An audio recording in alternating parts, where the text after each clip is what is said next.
Blackout incoming. Right now, as you're watching this in November 2025, the grid is more fragile than it's been in decades. Aging infrastructure, exploding demand from data centers, and even winter storms that are getting meaner every year. And yes, the quiet little cyber risk nobody wants to say out loud. One solid hit and the lights don't flicker. They die for days, maybe weeks. And when the temperature outside is 20 below and your furnace is an expensive brick, uncomfortable stops being the word. You freeze, literally, in the dark. But here's the thing nobody tells you in the cute little government pamphlets. You don't need a $50,000 whole house generator or a bunker to survive this. You need physics, biology, and a couple of dirty tricks that preppers figured out decades ago and the internet conveniently forgot. So, pull up a chair, grab a coffee while you still can, and let me walk you through the winter blackout hacks that could actually save your ass this year. First, understand, the real killer isn't the cold. It's the speed at which your house hemorrhages heat the moment the blower motor on your furnace stops turning. The average North American home loses about 1 degree Fahrenheit every hour once the heat is off in winter. Do the math. If it's 0 outside and you were keeping the house at 70, you have maybe 3 days before you're at the freezing point of water indoors. And that's before wind chill starts punching through the walls. So your number one job the second the lights die is to shrink your world. Pick one room, living room, interior bathroom, basement corner, doesn't matter, and turn it into a microclimate that laughs at -30. You do that by creating a hot box inside the already cold box. Heavy-duty contractor, trash bags, the 3mm ones, plus every blanket, sleeping bag, and couch cushion you own. Tape or pin the bags over the windows of your chosen room, black side out if you can, to kill radiant heat loss. Then build an inner tent.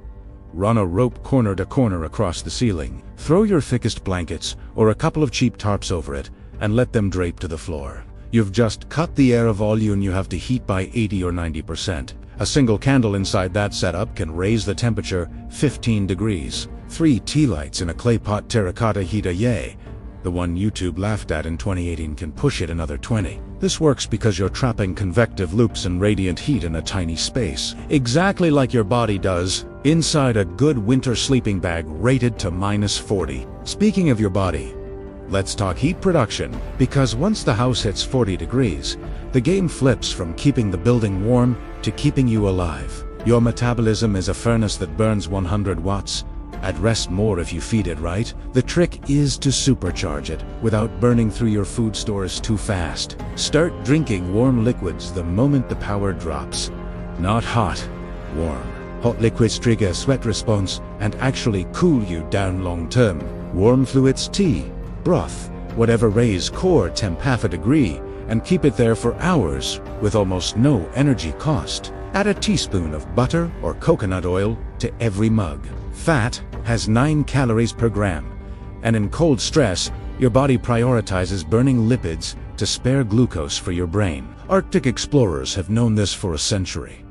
It's why pemmican is 80% fat. Do this, and your internal furnace runs 20 to 30% hotter all day. Now, the part that makes people squirm. You have to move, but smart. Big muscle movement generates heat, but it also generates sweat, and sweat kills in cold. The fix is the Norwegian military's 10-minute rule.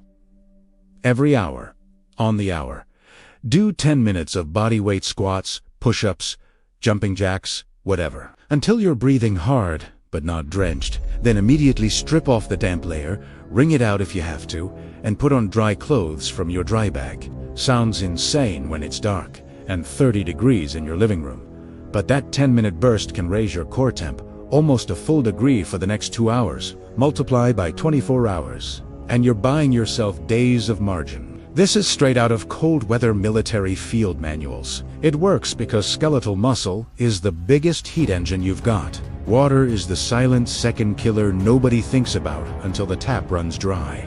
Electric pumps, municipal pressure tanks, everything dies without juice. If you're on city water, fill every pot, bathtub, and empty soda bottle the second the lights flicker. That's your 50 to 100 gallons of flushable, drinkable water before pressure collapses. But in winter, that water turns to ice in about 36 hours. If your house temp drops below freezing, the hack: store it in small containers. 2-liter bottles are perfect, and keep them inside your hot box with you.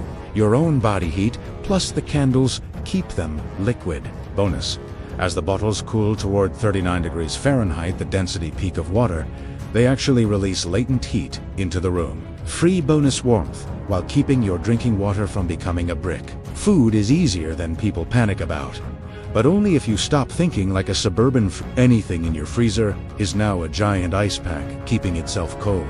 Leave it closed. It'll stay below freezing for 3 to 5 days in winter. Easy. When you do open it, pull out calorie-dense stuff first.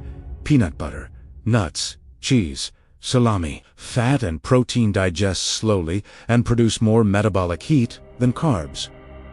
And you stay warmer than a vegan, chugging simple sugars. If you have a wood stove or rocket stove, learn to cook one-pot stew in a Dutch oven suspended inside your hot box. The pot radiates heat for hours after the fire's out. Last dirty trick, and this one's gold: the human water bottle.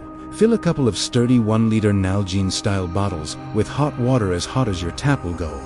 Right before the power dies, screw the lids tight, wrap them in socks and sleep with them against your femoral arteries or tucked under your armpits. Each bottle holds about 4 megajoules of heat and releases it slowly over 6 to 8 hours. You're literally using phase change physics to time shift heat from when you could make it to when you desperately need it. Paramedics use the same principle with chemical hot packs on hypothermia victims. You're just doing it prophylactic and free.